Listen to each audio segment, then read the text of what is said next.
Merhabalar arkadaşlar, Kripto Kurdu'na hoş geldiniz. Ben proje ekibinden Furkan. Bugün sizlere RWA tarafında bir proje olan Plume'dan bahsedeceğim. Tabii ki bahsetmeden önce RWA nedir? Bunu bilmeyen arkadaşlarımız varsa bunun bir bilgilendirmesini yapayım. RWA, gerçek dünya varlıkları anlamına gelir arkadaşlar. Yani Real World Assets İngilizcesiyle. Bu fiziki varlıklar, yani örneğin emlak, tahvil, sanat eserleri, makineler gibi bunları dijital bir tokenlere, yani DeFi'ye, merkeziyetsiz tarafa getirerek tokenleştirilerek işlem yapılmasını sağlayan bir tanım arkadaşlar. Bu sayede tokenleştirilmiş varlıklar, yani RWA'lar merkeziyetsiz finans, yani DeFi alanında ve geleneksel finans alanında bir köprü görevi görür ve bu tarafta da işlem yapmanızı sağlar arkadaşlar. Biliyorsunuz kripto para piyasasında çok farklı kategoriler var. RWA'lar var, AI var, yapay zeka, gaming, yani oyunlar var. Bu tarz kategorilerde son zamanlarda ilgi var arkadaşlar. RWA da bunlardan biri. Bence yapay zekadan sonra gelen bir kategori arkadaşlar. Bugün de bu tarafta bulunan Plume'dan sizlere bahsedelim. Sizin için daha kolay anlaşılabilir olması için bir slide da hazırladık arkadaşlar. Burada aşağı kısımda sizlere RWA'ların neden önemli olduğundan bahsetmeye başlayalım. Biliyorsunuz BlackRock CEO'su finansal varlıkların tokenizasyonunun gelecekteki gelişmelerde bir sonraki adım olacağını daha önce belirtti. Bu kurumsal yatırımcıların blockchain'de gerçek dünya varlıklarının ne kadar önemli olacağını düşündüğünün bir bize göstergesi. Donald Trump da biliyorsunuz Bitcoin hakkında çok fazla olumlu konuşuyor ve Amerika'yı da Bitcoin'in süper gücü yapacağından bahsetmişti. Sui de Ant Digital ile birlikte RWA tokenizasyon işbirliği için bir anlaşma yaptı arkadaşlar. Bunların haricinde Sui, Avalanche, Hebar, yani Hedera, RWA tarafında güzel işler çıkarmaya çalışıyor arkadaşlar. Bu tarafla ilgili çalışmaları var. Plume da yine gerçek dünya varlıkları için bir layer 1, yani blockchain oluşturmayı düşünüyor arkadaşlar. Bu blockchain hem kripto yatırımcıları hem de geleneksel finans kullanıcıları için bir altyapı sağlayacak. Bu sayede DeFi tarafında, yani KYC'siz ortamda bir RWA Finance pazarını başlatmayı hedefliyorlar arkadaşlar. Ayrıca Plume'un Web2 tarafında kurumsal VC'lerle de, yani kurumsal kapitallerle de ortaklığı mevcut. Bu sayede pazarda önemli bir yer edineceğini düşünüyoruz arkadaşlar. Bu sayfada da sizde Plume'un ne yaptığını ve ekibinden bahsettik. Ekibi Robinhood, JP Morgan, Galaxy Digital, Coinbase, BNB Chain, DYDX, Layer Zero, Polyhedra gibi kurumlarda çalışmış kişilerden oluşuyor arkadaşlar. Bu da bize gösteriyor ki hem geleneksel kurumlarda çalışmış hem de Web3 tarafında kripto para alanında çalışmış ekip bir araya gelerek Plume'u oluşturuyor arkadaşlar. Yani başarıya ulaşma oranları daha yüksek. Ağ ile birlikte böylece RWA'lar arasında sorunsuz bir etkileşim oluşturmayı hedefliyorlar ve karşılıklı çalışılabilirlik ve verimliliği ön planda tutuyorlar. Şu ana kadar yaptıkları ve öne çıkanlar neler diye soracak olursanız, daha öncesinde bir testnet başlatmışlardı arkadaşlar.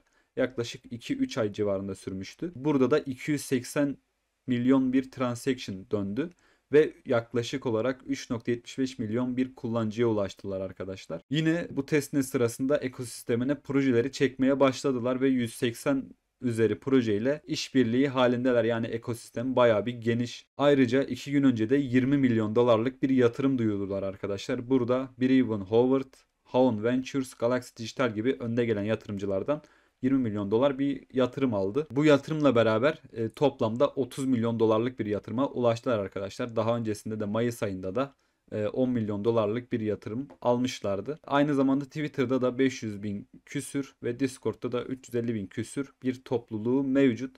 Yani bu da aslında bize ilgi olduğunu gösteriyor. Yine aşağı kısma gelecek olursak teknik altyapısından sizlere bahsetmek istiyorum. Şu an 4 ana başlık altında sizler için ayırdım. İlk olarak Skylink tokenize edilmiş varlıkların zincirler arası kolay bir şekilde transfer edilmesini sağlıyor. Nexus bu Skylink için, yani zincirler arası transferler için veri alışverişini, yani Oracle hizmetini sağlıyor arkadaşlar. ARC gerçek dünya varlıklarınızı kolay bir şekilde tokenize etmenizi sağlıyor arkadaşlar. Smart Wallet da DeFi tarafında hızlı ve kolay bir şekilde işlem yapmanıza olanak sağlıyor arkadaşlar. Yani tüm bu özellikler birleştiğinde Plume'un Layer 1'i ortaya çıkmış oluyor ve şu an bu tabloya göre de güçlü bir Layer 1 ile ortaya çıkacaklar arkadaşlar. Şimdi ne yapılabilir diye soruyorsanız, Nest protokol üzerinde bir yatırım kampanyası başlattılar arkadaşlar. 19 Aralık'la 23 Aralık'a kadar sürecek. Tabi bunun için öncesinde bir form açmışlardı ve bu formu dolduranlar öncelikli bir hakka sahip olacaktı. Fakat 2 gün önce ya da dün olması lazım. Kasayı açtılar ve 23 dakika içerisinde kasa limitini doldurdular. Kasa limiti 10 milyon dolarla sınırlıydı ve yarım saat içerisinde doldu arkadaşlar. Fakat kullanıcıların talebi doğrultusunda tekrar açmışlar gördüğüm kadarıyla. Ve şu an 15 milyon dolarlık bir yatırıma ulaşmışlar. Burada yatırım dediğimde arkadaşlar buraya aslında stake ediyorsunuz. Kendi stabil coinlerinizi, USDT ya da USDC'lerinizi. Ve burada Plume puanları kazanmaya başlıyorsunuz arkadaşlar. Plume puanları size ileride airdrop olarak dönebilir. Tabi Nest'te mainnet'e geçtikten sonra Plume'la birlikte bu yatırdığınız tokenlerle, yani bu sıra buraya stake ettiğiniz stabil coinlerle de gerçek getiriler elde etmeye başlayacaksınız arkadaşlar. Şimdi mainnet'e geçene kadar Plume puanları, yani airdrop puanları kazanıyorsunuz. İstediğiniz zaman geri çekebilirsiniz fakat erken çekmeniz sizin ödül kazanmanızı etkileyebilir arkadaşlar. Yani ödül kazanma ihtimaliniz yok olabilir. Buna dikkat edin. Burada mainnet'e geçene kadar tutmanız önerilmiş ve minimum 100 USDC ya da USDT yatırmanız lazım arkadaşlar. Puan kazanabilmek için 100 dolar ve üstünde burada puan kazanmaya başlıyorsunuz. Eğer boşta duran varlıklarınız varsa burada değerlendirip airdrop ihtimalini kovalayabilirsiniz arkadaşlar. Bu Ethereum üzerinde çalışıyor.